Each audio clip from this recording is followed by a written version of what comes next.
Érezted már valaha, hogy valami benned más, intenzívebb, érzékenyebb, mint ami ennek a körülötted lévő emberek számára tűnik? Ez az érzés, hogy mindig egy lépéssel előrébb jársz, mintha egy olyan gazdag és összetett belső világban élnél, amelyet néha lehetetlennek tűnik másoknak átadni. Nem valami, amit elképzeltél.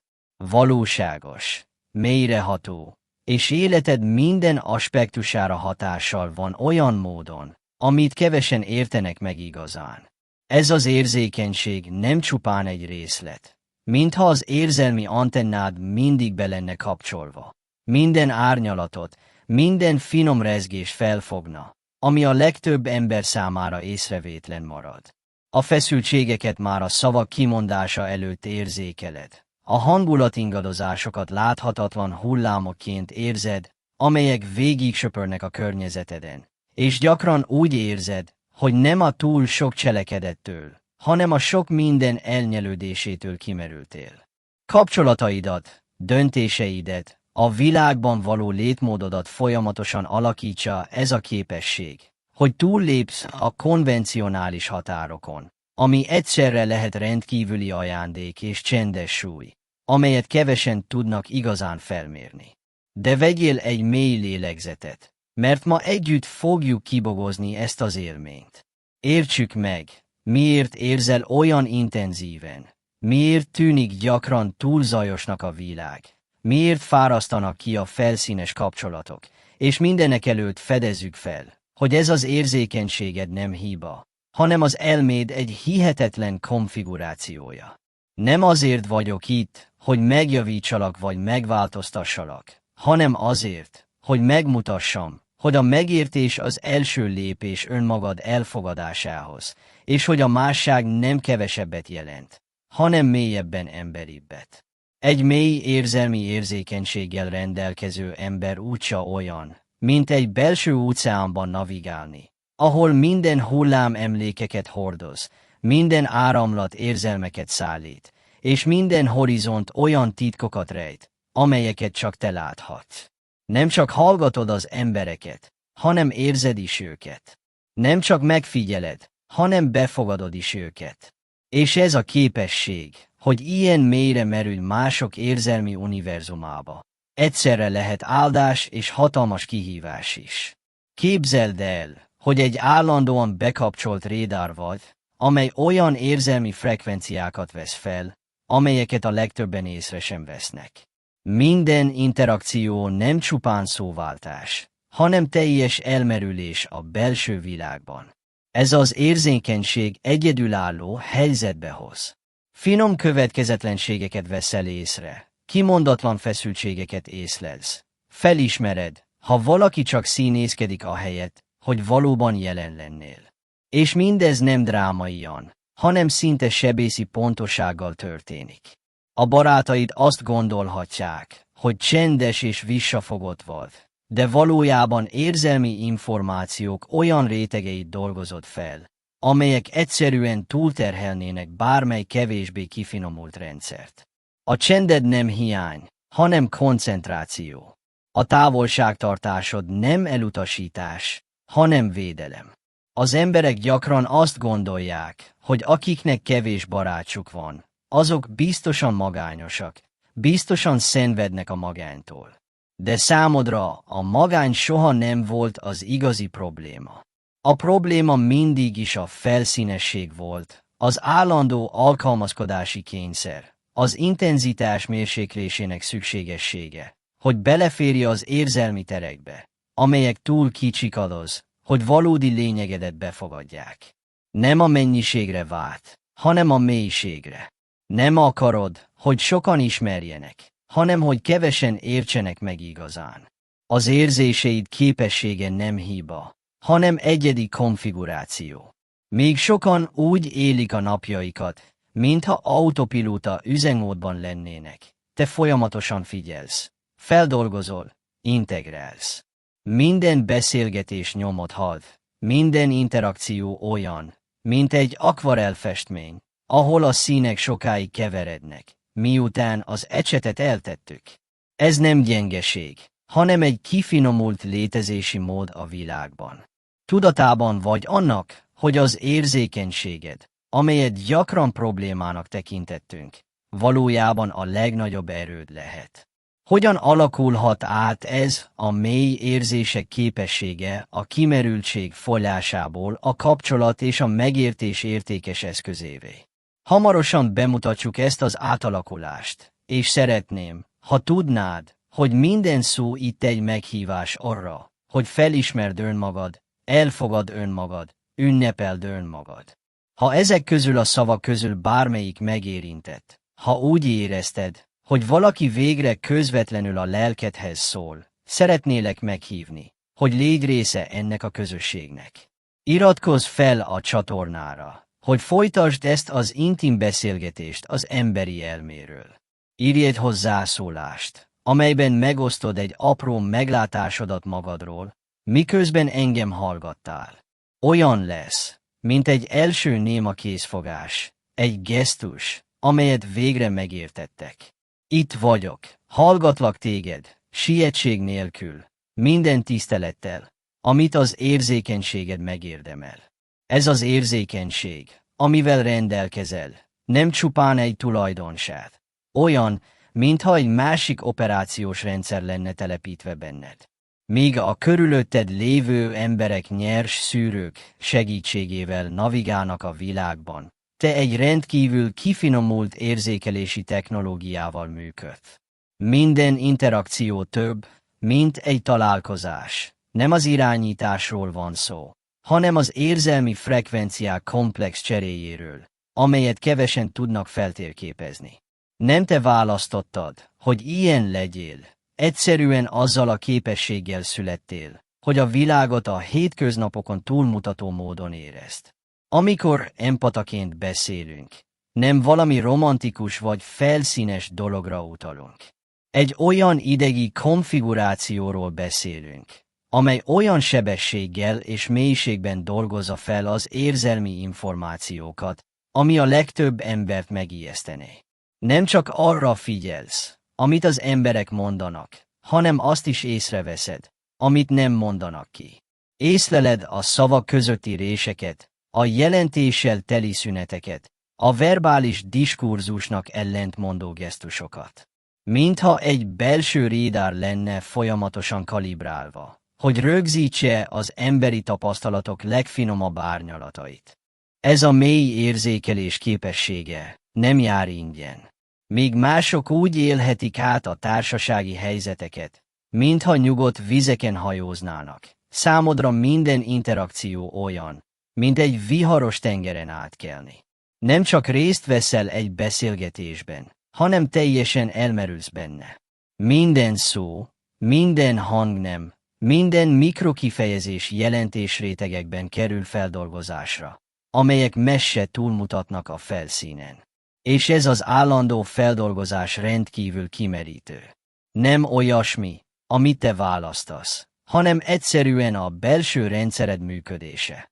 Képzeld el az agyadat egy csúcstechnológiás számítógépként, míg a legtöbb ember régebbi, korlátozottabb verziókkal működik.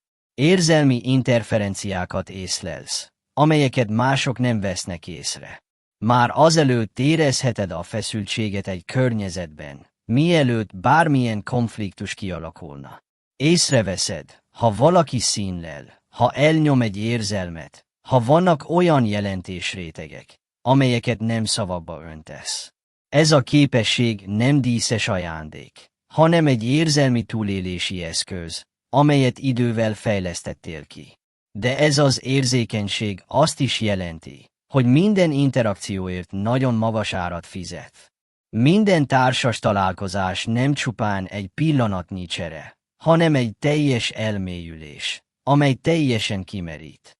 Nem fizikai fáradtságról van szó, hanem egy kimerültségről, amely áthatja az érzelmi struktúrádat, mintha minden beszélgetés létfontosságú energiát szívna fel, amelynek a regenerálódása sokáig tart. Lehet, hogy a körülötted lévők nem értik ezt a dimenziót, azt gondolhatják, hogy antiszociális vagy hogy több erőfeszítés kellene tenned. de a valóságban folyamatosan hatalmas erőfeszítést teszel, ami egyszerűen nem látható. A kapcsolataidban való szelektivitásod nem az elutasításból fakad, hanem az önmegőrzésből. Megtanultad, gyakran a nehezebb úton, hogy nem minden kapcsolat érdemli meg az érzelmi befektetésedet. Minden barátság, minden kapcsolat, amit ápolni választasz, olyan, mint egy fa ültetése gondosan kiválasztott földbe. Nem a mennyiségről, hanem a minőségről van szó. Nem arról van szó, hogy sok emberrel legyél, hanem arról, hogy valóban jelen legyél néhány emberrel. A társasági világ gyakran úgy működik, mint egy nagy színház, ahol az emberek szerepeket játszanak, előre meghatározott interakciós forgatókönyveket követve. De nem elégedhetsz meg ezzel a színpadra állítással. Érzékenységed folyamatosan a hitelesség, az igazi kapcsolódás pillanatainak keresésére késztet, ahol levehetők az állarcok. És ez a keresés olyan intenzív, hogy gyakran lehetetlennek tűnik olyan embereket találni, akik hajlandóak belakni ezt a sebezhetőség és mélység terét. A magányod nem üres, hanem tudatos döntés érzelmi integritásod megőrzése érdekében. Minden egyes üresen hagyott rés nem egy betöltendő űrő, hanem az önismeret szent területe. Nem vársz arra, hogy valaki kitöltse, hanem megengeded magadnak, hogy egyedül legyél egész. És ez egy olyan erő, amit kevesen érthetnek meg. Ha ez a beszélgetés másképp lélegzetvételre késztet, ha úgy érzed, hogy valaki végre tolmácsolja a belső élményedet, szeretnélek meghívni, hogy légy része ennek a csendes közösségnek. Iratkozz fel a csatornára, hogy továbbra is hallgass ilyen történeteket, olyan történeteket, amelyek azt az érzést keltik benned, hogy vannak mások is, akik hasonló dolgokat éreznek. Írj egy hozzászólást, amelyben mesélsz egy apró pillanatról, amikor felismerted a saját érzékenységedet. Olyan lesz, mint egy diszkrét bólintás valakitől, aki végre megérti, hogy nincs egyedül ezen az egyedülálló úton, amelyben ilyen intenzíven érzi a világot. Egy empata úgysem nem egyenes vonal, hanem a belső felfedezések összetett labirintusza, ahol minden görbe a megértés egy mélyebb rétegét tárja fel önmagadról. Nem te választottad, hogy ilyen legyél, olyan kifinomult érzelmi érzékelési rendszerrel születtél, hogy gyakran inkább átoknak, mint ajándéknak tűnik. Minden társas interakció nem csupán egy találkozás, hanem teljes elmerülés olyan érzelmi univerzumokba, amelyeket a legtöbb ember még csak be sem lát. Az érzékenységed nem egy javítandó hiba, hanem az elméd egyedi konfigurációja. Képzeld el, és mint egy rendkívül érzékeny hangszer, amely képes olyan rezgéseket felvenni, amelyeket mások nem vesznek észre.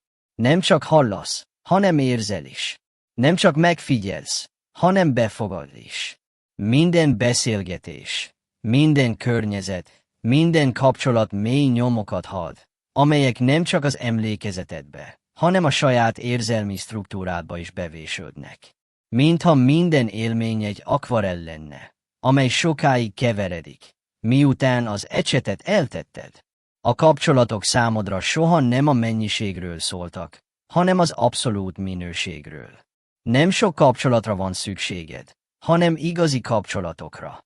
Míg a körülötted lévő emberek lágyólag könnyedén eligazodnak a felszínes társas interakciókban, te folyamatosan valami mélyebbet, hitelesebbet keresel. A magányod nem egy betöltendő űrő, hanem az önfelfedezés és az érzelmi védelem szent területe. Minden üresen hagyott űrő nem elveszett tér, hanem meghívás önmagad mélyebb megértésére. Az érzéseidre való képességed messze túlmutat azon, amit az emberek megértenek. Nem csak érzékeled az érzelmeket, hanem olyan összetett rétegekben dolgozod fel őket, hogy olyan lenne, mintha egy csúcstechnológiás okostelefont egy régi vezetékes telefonhoz hasonlítanánk. Minden társas interakció olyan számodra, mint belépni egy láthatatlan információkkal teli szobába, kimondatlan feszültségekkel, elfojtott érzelmekkel, szavakon túli igazságokkal. Míg mások autopilóta üzemmódban élik át ezeket a helyzeteket, te folyamatosan dekódolsz minden mikrokifejezést, minden hangszínt, minden jelentéssel teli szünetet. Ez az érzékenység olyan árat követel, amelyet kevesen értenek meg. Az érzelmi energiád nem újul meg olyan könnyen, mint másoké. Minden mély társas interakció olyan, mint egy maraton a belső rendszered számára. Nem fizikai fáradtság, hanem egy olyan kimerültség, amely áthatja a legintimebb rétegeidet, és olyan módon kimerülté tesz, amit szavakkal alig lehet leírni. Nem te választod a fáradtságot, egyszerűen annyit szívsz magadba, hogy hosszú regenerálódási időszakokra van szükséged. A kapcsolatok számodra igazi érzelmi műalkotások. Nem üres szavakra vagy alkalmi találkozásokra épülnek, hanem egy olyan mélységre, amely a legtöbb embert megrémíti. Nem akarod, hogy sokan ismerjenek, hanem azt, hogy kevesen értsenek meg igazán. Minden barátság, minden kapcsolat, amelyet ápolni választasz, olyan, mint egy fa ültetése gondosan kiválasztott földbe, nem a gyors növekedésről szól, hanem a mély és valódi gyökerekről. Az önvizsgálatod nem hiba, hanem erősség. Míg a világ a zajos extrovertáltságot értékeli, te olyan életmódot ápolsz, amely a mélységet helyezi előtérbe a felszínességgel szemben. A magány pillanatai nem üresek, hanem terek a rekonstrukcióra, a feldolgozásra és a megértésre. Nem menekülsz el az emberek elől, hanem véded magad. Nem vagy antiszociális, rendkívül tisztában vagy érzelmi energiád értékével. Az igazi átalakulás akkor kezdődik, amikor abba hagyod az érzékenységedet problémaként tekinteni, és elkezded egyedi konfigurációként felismerni. Nem kell alkalmazkodnod a világhoz, a világnak kell megtanulnia megérteni a létezésed módját. Az érzékenységed nem gyengeség, hanem egy érzelmi kifinomultság, amelyet keveseknek sikerül elérniük. Olyan, mintha egy teljesen más érzékelési operációs rendszer lenne telepítve benned. Ha ezek a szavak valahol mélyen benned vízhangoznak, ha úgy érzed, hogy végre valaki szinte varázslatos módon tolmácsolja a belső élményedet, szeretnélek meghívni, hogy légy része ennek a közösségnek. Iratkozz fel a csatornára, hogy folytasd ezt az intim beszélgetést az emberi elméről. Írj egy kommentet, amiben olyasmit mondasz, amit általában soha nem mondasz ki hangosan. Valami olyasmit, amit a hallgatásom közben éreztél. Olyan lesz, mint egy suttogás a kapcsolatról, egy bizalom gesztusa valakitől, aki végre úgy érzi, hogy a legmélyebb lényegében megértik. Az empata igazi gyógymódja nem a beilleszkedés megpróbálása, hanem az érzékenységének egyedi konfigurációjának teljes elfogadása. Te nem egy megoldandó probléma vagy, hanem egy rendkívül összetett érzelmi rendszer, amelyet meg kell érteni, tiszteletben kell tartani és ápolni. Érzékenységed minden rétege nem hiba, hanem a világ érzékelésének egy kifinomult módja, amelyet kevesen értenek meg igazán. Képzeld el magad többé nem úgy, mint akit meg kell javítani, hanem mint egy ritka és értékes hangszert. Ahogy egy Stradivari hegedűt sem lehet hétköznapi hangszerként kezelni, úgy az érzékenységed is különleges gondoskodást, mély megértést igényel. Minden rezgés, amit felveszel, minden érzelem, amit magadba szívsz, minden árnyalat, amit érzékelsz, nem teher, hanem rendkívüli képesség arra, hogy valóban jelen legyél a világban. Az átalakulás akkor kezdődik, amikor abba hagyod a természeted elleni küzdelmet, és elkezdesz vele táncolni. Az érzékenységed nem átok, hanem egy ajándék, amelyet kevesen értenek meg. Nem kell,